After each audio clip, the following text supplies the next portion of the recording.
ago, I was in college, and I had big dreams. Little did I know, they wouldn't come true. At all.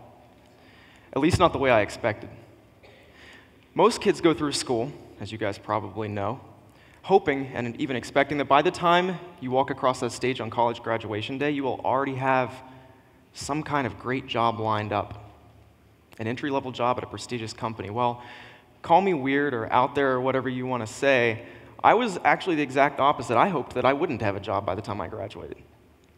See, ever since I was, 14 or 15 years old, I had this longing deep down to do my own thing. And I didn't really know exactly what that meant, but I knew that it had something to do with starting my own business. So ever since really the beginning of high school, I started trying as hard as I could and throwing my energy and my passion and my time into finding some kind of idea, some business idea, something I could do. So that by the time I graduated college, I wouldn't have to get a job and I would be able to support myself.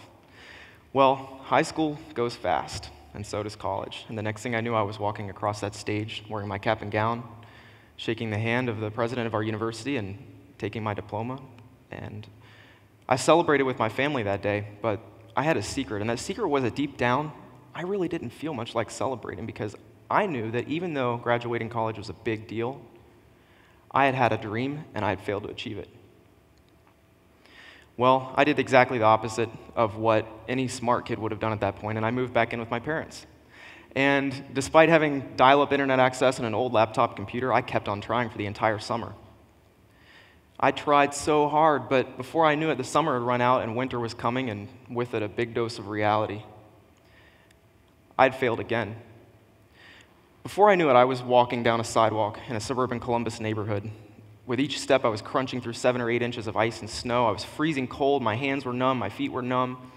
I was bundled up underneath layer after layer of t-shirts and hoodies underneath a company jacket, a clipboard in my hand, and I walked up to one door after another, knocking on each door, desperately needing each person to answer the door, but secretly hoping that they wouldn't. As far as I was concerned, I'd failed again. I'd really failed this time. I was a door-to-door salesman. Not only had I not achieved my dream to build a business, but while all my friends were going off to prestigious jobs all over the United States, I didn't even have a job I was proud to talk about.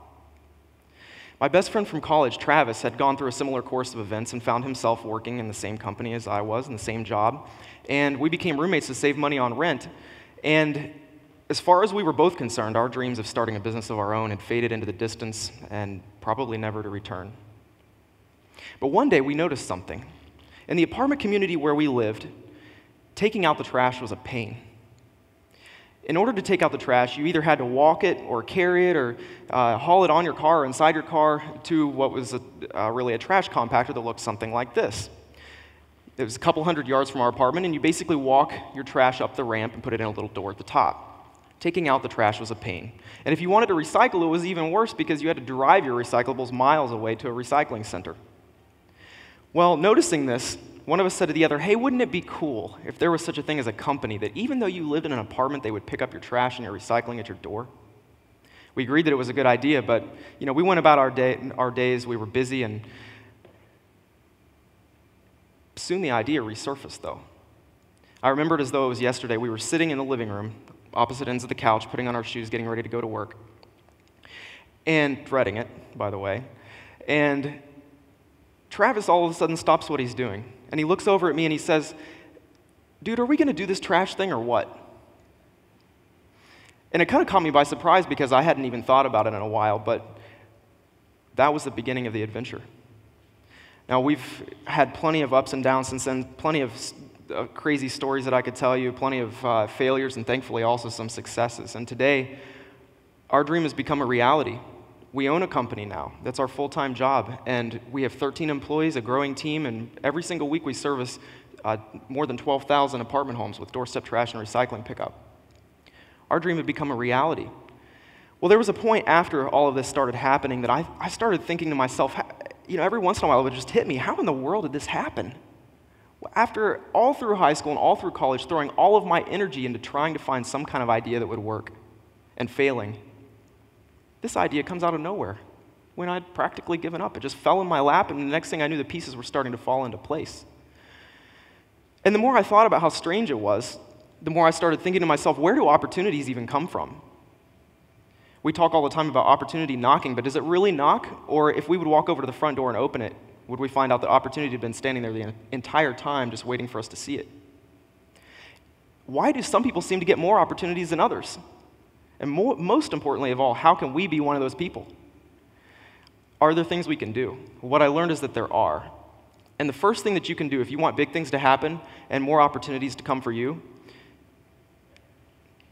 I just skipped a part. Let's go back. That's what our apartment looked like when we didn't take out the trash.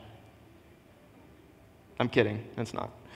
Anyway, the first thing you can do is notice what's happening in your world. One of the reasons we so often miss opportunities is that we simply aren't paying attention. We've got so much going on around us, we're so caught up in our own minds that we don't even notice what's happening right in front of us. And it's not completely our fault. Information overload is to blame as well. Richard Wurman, the author of the book Information Anxiety, once said that there is more information in a single weekday edition of the New York Times than the average person in 17th century England was likely to be exposed to in an entire lifetime. Information overload is real, and it's only getting worse. But the truth is, we're very good at distracting ourselves without the help of overload from information. And so you add on top of all of that the constant temptation to pull out our cell phones, reading email, checking notifications, playing games, and it's really no surprise that at any given moment we're anywhere but right here. The problem with this is that we simply miss too much. There are opportunities all around us, and we miss them because we simply aren't paying attention. Notice what's happening in your world. Next, if you want big things to happen and opportunities to come from out of nowhere, you need to own the condition of your world. Now, noticing is important, right? But it's not everything, because we can notice things all the time. And when we notice, we really have several different choices. We can ignore it, especially when talking about things that we don't particularly like. We can ignore them, we can complain about them, or we can own it. Most of us choose to complain because, well, it's easy. And when you complain about something, you shift the responsibility from you onto someone else, meaning you don't have to do any of the hard work. Well, the problem with that is that when you shift the responsibility to someone else, you also shift the power to someone else. You give away the power to change, to be that change agent, and experience all the benefits that come along with that. Owning the condition of your world is important. It's a big deal. And if you want to start doing it, you can start by asking yourself a few simple questions.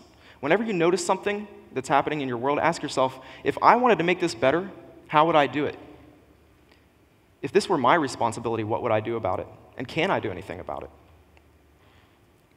Finally, if you want big things to happen in your world, and you want opportunities to come from out of nowhere, don't be alone in your world. Now, especially in our society today, we're so encouraged and so pressured to be independent, right? But does that really even make sense? I mean, whether we're 15 years old or 50 years old, we have this nagging little desire that comes from our ego deep down that wants us to say, hey, look at me. Look at what I've done. I did it all by myself, and I didn't need anyone else's help.